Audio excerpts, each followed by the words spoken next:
Pas besoin de gaz ou d'électricité. Latifa utilise un brasero. Donc là maintenant on nettoie les tomates. 4 tomates. 4 tomates, ok. Pendant que la viande cuit, on attaque maintenant les légumes. Pour Latifa, plus il y en a, mieux c'est. Tout d'abord des tomates, puis accrochez-vous, on coupe chou blanc, aubergine, potiron, courgettes, céleri et carottes. Allez, on traîne pas. Viens. Viens maman. C'est du boulot de faire un couscous, je vous dis.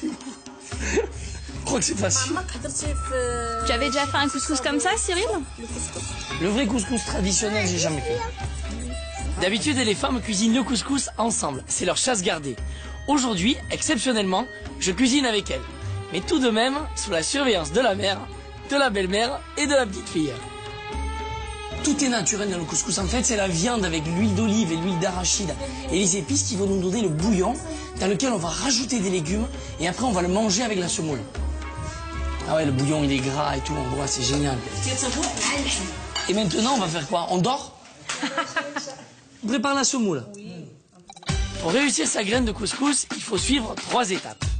Premièrement, on humidifie de la semoule fine avec de l'eau, on malaxe, on passe au tamis et on laisse reposer pour que ça gonfle. Deuxième étape, et c'est la plus importante. Ah, c'est maintenant qu'on ajoute l'huile de table. Parce que moi, en France, j'avais toujours vu qu'on mettait la semoule avec de l'huile. Mais en France, on saute des étapes. Cette étape est importante car en effet, l'huile permet aux graines de semoule de ne pas coller pendant la cuisson.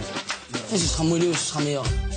On verse à nouveau un peu d'eau et enfin, on passe la semoule dans le couscoussier pour qu'elle cuise et que le grain éclate. On met la semoule dessus et la vapeur, ça va cuire. D'accord. Et maintenant? Maintenant, je mets des bandes de tissu. Et là, avec la farine et le tissu, ça va coller pour que la vapeur monte bien. Oui.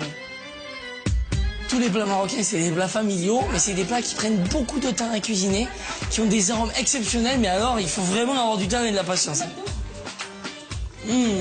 Eh oui, pendant que les femmes travaillent, Khaled, le mari de Latifa, est à la prière du vendredi, comme tous les hommes. Et en sortant de la mosquée, il s'occupe du dessert. Mais attention, le repas doit être prêt lorsqu'il revient. Quand il rentre, ton mari de la prière, il faut que ce soit prêt, on mange. Exactement. Tout doit être prêt à son arrivée.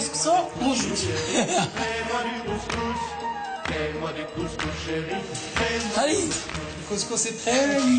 c'est bon, c'est très bon. Tu vas pouvoir manger. Voilà la pastèque. Ah, c'est le cadeau. C'est le cadeau. Quand on revient de la prière. Donc c'est le cadeau de vendredi. Ça va, c'est bon pour toi. Tu reviens de la prière, tout est prêt, tu peux manger. Donc je suis très faim. Je dois maintenant manger parce que sinon je veux faire le bagarre. La tradition, on mange avec les mains. D'accord. Donc les trois doigts. Voilà. Comme ça. Comme ça, on fait une petite boule. Comme ça, comme ça. Ah, mange comme ça. Je vais la mettre partout. Hein. Manger le couscous avec ses doigts, c'est pas mon fort.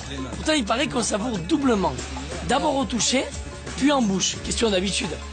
Ça permet aussi de savoir quand la nourriture est trop chaude pour notre palais. C'est bon, hein? Ah oui. La viande, c'est moelleux avec la semoule, ça a du goût et tout. C'est la première fois que je mange un couscous comme ça. Tu manges le vrai couscous. C'est pas le couscous de restaurant. Là, c'est le vrai couscous. En tout cas, grâce à Latifa et à sa famille, j'ai non seulement découvert le secret d'un plat délicieux, mais j'ai aussi compris le caractère sacré du couscous. C'est le seul plat que je connaisse qui rassemble toute la famille chaque semaine. Merci beaucoup en tout cas Latifa de m'avoir invité à faire un bon couscous comme ça parce que j'avais jamais vu. Merci. Merci beaucoup. Et toi? C'est un vrai plaisir. D'être avec nous.